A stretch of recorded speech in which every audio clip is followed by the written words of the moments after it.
I've enjoyed a movie recently,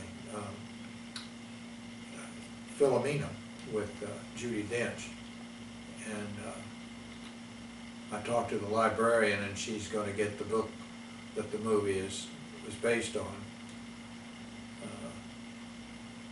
This pretty much describes life in the era in the United States where AIDS were first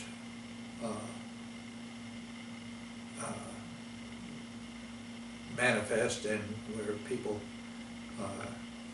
had a great deal of prejudice against anybody who had AIDS, that they were gay or a faggot or whatever.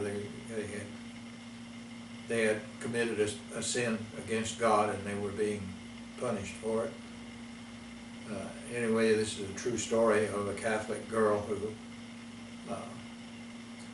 in England got herself pregnant. She didn't even know she had a clitoris, was one of the lines in the story. This is a true story. But her family apparently put her in this Catholic nunnery, and she had to stay there and have the baby. And they took care of the children of these girls, but the girls had to work 7 days a week for 4 years. They'd get an hour off to go see their babies every day, I guess, or almost every day.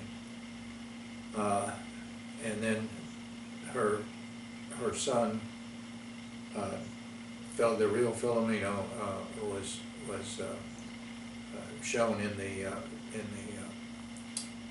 auxiliary parts of the DVD.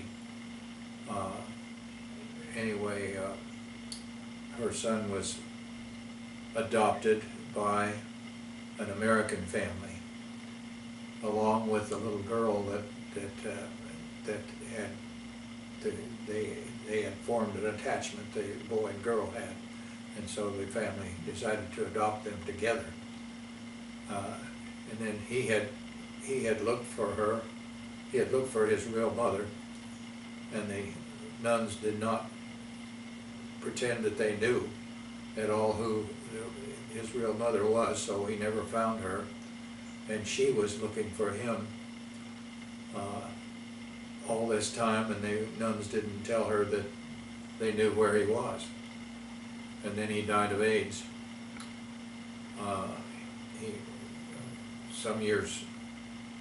Some 10 years before, she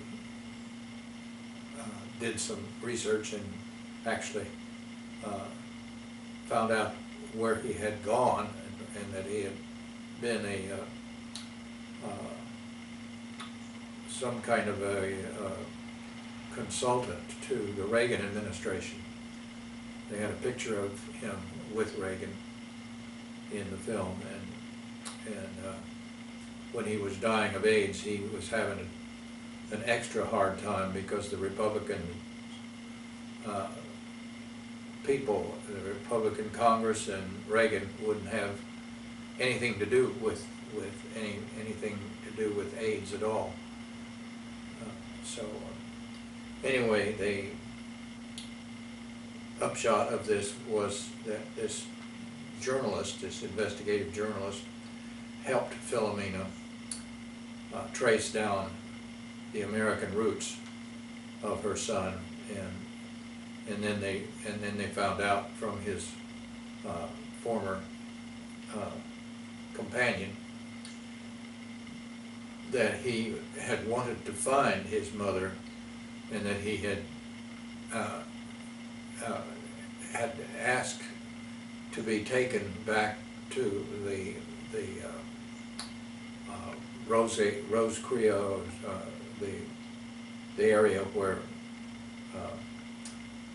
he had been born. He wanted to go back there to be buried, and so his mother found his tombstone. a gripping story.